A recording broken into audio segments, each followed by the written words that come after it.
Hey guys, Alex from 7th Hour Films back again with Black Clover. Last time around we had the other new recruit, where basically Asta was introduced to, the other new recruit at the Black Bulls, Noelle Silva, who is a princess, part of the royal family, but was rejected from her older brother's Magic Knight Squad, pretty much because while she does have immense magical power, she cannot control it.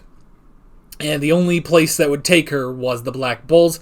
And she had a bit of a complex about this. She pretty much was disregarding everybody, trying to establish how much better she is than everyone else. But it was pretty much revealed that, yeah, she could not control her power whatsoever.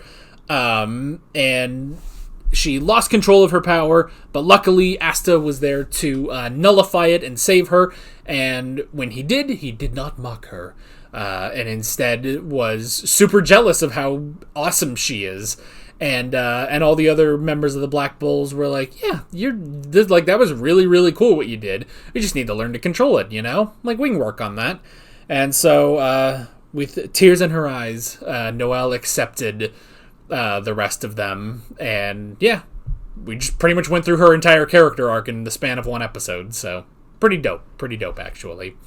People still say dope? Probably not. I'm probably old. Anyway, that is pretty much that. Like always, the reaction is down in the description and in the pinned comment for your viewing pleasure. So let's go ahead and jump right into this episode of Black Clover. Here we go.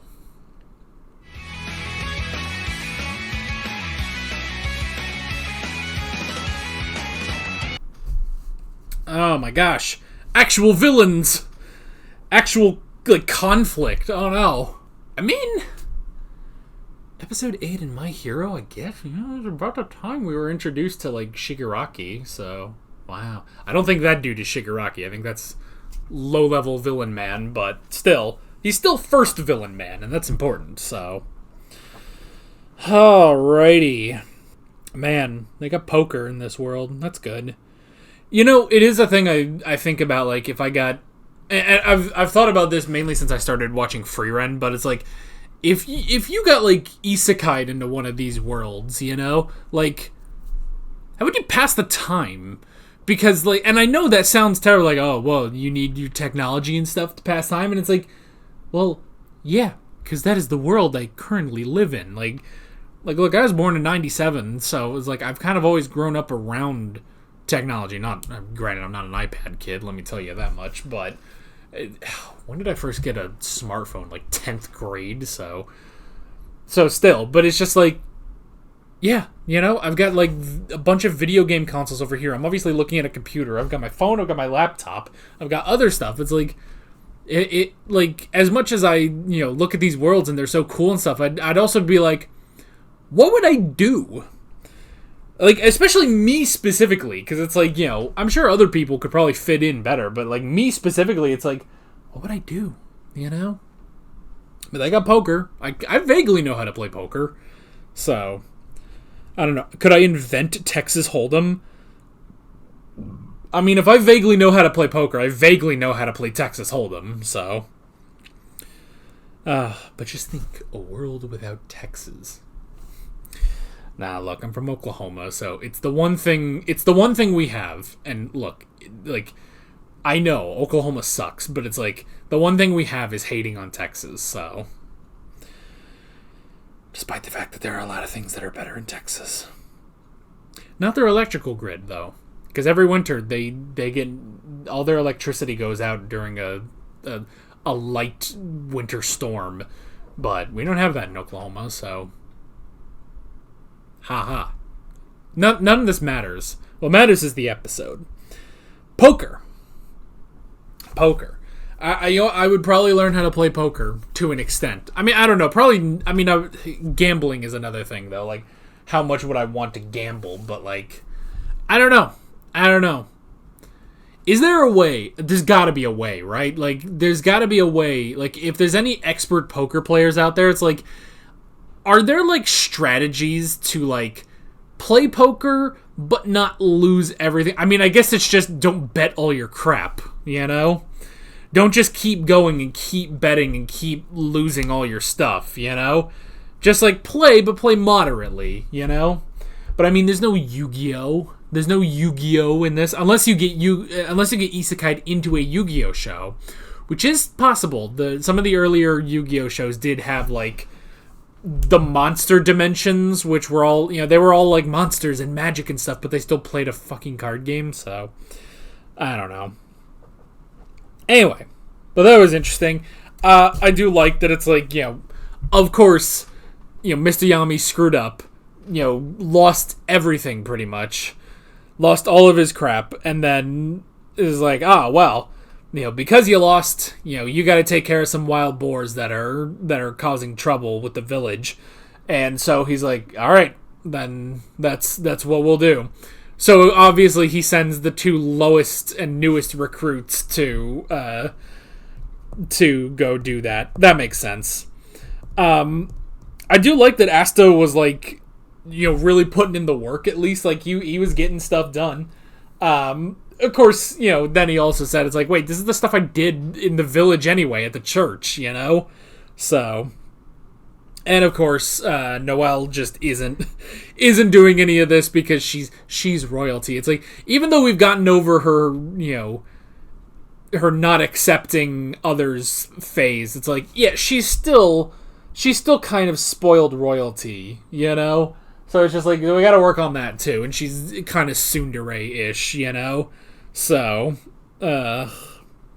but even still, at the very least, it's like some progress was made because, the second time around, I did like that she was at least accompanying Asta while he was doing... She wasn't doing any work, but she was there, and that's a start, That's a start. And I like that he's slowly also working on those beasts, too, They listen to him when he tells them to sit.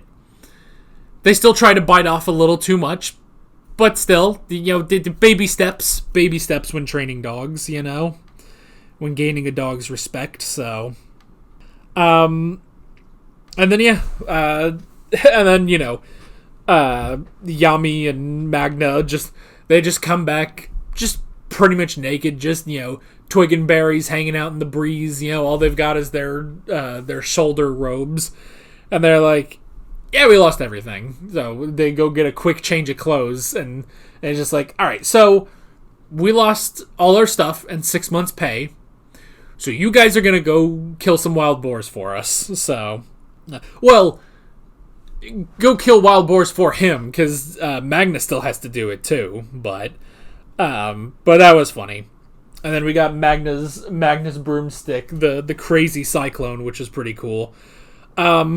I like that. The broomstick, I will say, is like the one thing that's I don't know if it's like a little too much, but it's like it's a little too, I don't know, on the nose of magic. Like, oh, everybody's got a broomstick because everybody has magic, so everybody has a broomstick that they use to get across, and it's just like, okay, but like, I mean, where does the imagery of the broomstick come from? Like that's always associated with witches, but was that always just a myth with witches? But like, it's not that, a particular, you have the Wicked Witch, the Wicked Witch of the West, where it's just like, with the green skin, the dark, the black robes and the broomstick and stuff, and it's like, but these are just normal people and they all have broomsticks, So it's like, it's a weird thing. It's like, why, at that point, why would it still be a broomstick, Because that means it's like this entire, this thing functions, this thing has two functions, one as a broom, one as a car. But in our world, you don't use a car to clean things, Broomstick, witch origin. Alright, let's try Forbes. I like that it has a little thing that it's like, this article is more than 7 years old. It's like, okay.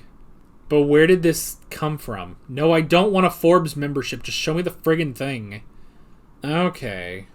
So it's the historical depiction of witches riding broomsticks has its origins in hallucinogenic plant pharmacology as popularized by Shakespeare. But the indigenous knowledge predates even him. So this is an old thing, but it's just like, why? Okay, and this stock image that they have here is like really sus. So anyway, but it's just like a weird thing, and it's just like, but why? I don't know. It's like it kind of like, I'm trying to think about it. Like I'm basically theorizing the origin of it. It's like, if you have, like, I can understand the imagery of, like, you have this, like, kind of decrepit witch, like, old lady. It's like, she's just sweeping things. But then maybe she, she turns into a witch, and then she uses that broom and she rides on it. It's just like, but it's such a weird thing, And I mean, I guess Harry Potter did it too, Harry Potter did it too, and then this did it, but it's just like, I don't know. It's just such a weird... It's weird imagery that I honestly feel like should be more niche. Like, it should be something specific to the archetypal witch, Whereas just here, everybody just has a broomstick that they use to fly, and it's just strange. I don't know. None of it matters, but, I mean, I guess it makes sense for... It's a very typical image... linked with magic and magical users, so I don't know. It just seems goofy, but I guess it doesn't matter. But yeah, but now there's villains. There are villains attacking Sussy Village, and 3 of them melted into water. One of them has these weird ice powers. Maybe he can, like, control the states of water. I don't know, but I feel like this will be good for Noelle because, like, if they're water, maybe she can learn to control them somehow, Maybe she can learn a bit. Because, I mean, yeah, it makes sense that it's like, it's like, oh, should I even go because I can't control my magic? And it's just like, well, battlefield training. Like, this will probably be good for you. You'll either figure something out or you're going to get horribly injured and or die. So, So yeah, it's like this could be really good for her, and since we're facing a specific, like, ice/water villain, it's like this. Yeah, I think this could be really good for her. So I'm really interested to see. I'm interested to see what's going on. Now we have some actual conflict in this show. We have some villains, so now it's time to really get into the shonen battle part of this. So yeah. Really, really good stuff, and I'm excited to see where we are going next time. But that is basically it. With all of that being said, I'm Alex from 7th Hour Films, and I will see you guys next time. Take care. Alright guys, thanks for watching this video. There's a bunch of links on screen if you want to go click around any of those. There's a playlist with all of my Black Clover reactions, as well as another video you can go click on if you want. There's also a subscribe button and a Patreon button on screen, as well as other links in the description if you want to go check out any of those. See you guys later.